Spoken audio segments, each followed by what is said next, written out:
if you win an item, I feel like that should be your item, and you won that item, and you get to hold. And I don't agree with that at all. From the reward, you know, it basically makes it less of a guild and more of just like a, you know, a simultaneous activity that 20 people are doing together. I don't like it. Okay, here we go. Salamander scale pants. Roll them off. Didn't they get rid of it because of all the tickets and stuff? I don't know, honestly. Master Looter would kill pugs, man? Well, then how were there pugs before whenever there was Master Looter? White Chapio with the 79. White Chapio with the 79. Congratulations. Night Slayer gloves. They sucked? Yeah, and pugs now suck too. Pugs have always sucked.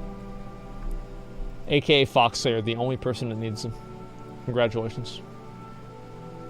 Alright, boys. We're up to Gar. We are up to Gar. Which can only mean one thing. It's time for me to get my binding. There was? They filled ninjas? No. Well, much loose council system generally turn into popularity contests? No. Most of the high-end guilds do loot council and they're completely fine. Everybody that I know that complained about our loot system was a bad player that was mad because they were chosen not to give loot because they were a waste of the item. There were a lot of people who were just shitty at the game and we didn't give them items because they weren't worth it. They didn't deserve the item. And then they go around and they say, oh, well, you know, this is a corrupt loot council and everybody here is just friends. It's like, well, yeah, I don't want to be friends with somebody who's dog shit at the game and wastes everybody's time in raid, but that's not why you're not getting the gear. Let's just kill the destroyers. I think this will be easier. Yeah, most of the people that are always writing that kind of stuff is, it's always just bad players that are unable to be part of good guilds.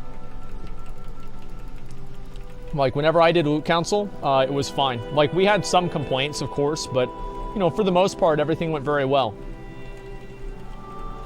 Both binding shops in the last raid. I wouldn't promote cheesing the meters, though.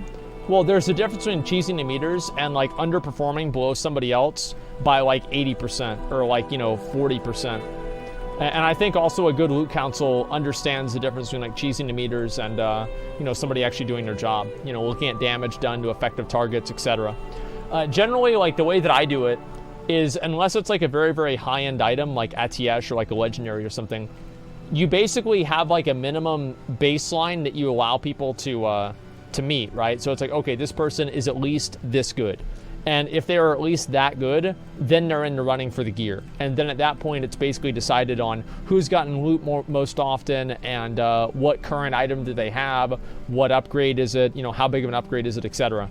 Like, basically, whenever you're a part of, like, a good guild, the main decision-making, the main thing that you use to make decisions is what is the item that the player currently has and how big of an upgrade for them is it. So if there's an item that's a huge upgrade for somebody, obviously that plays a huge part in the decision-making process, assuming that they're a good player and you want to keep them in the guild. Sulfurous drops, McConnell rolling it? No, McConnell gets Sulfurous defaulted to him. Get back on Gar. Kill his ass. Kill his ass. Okay, good job.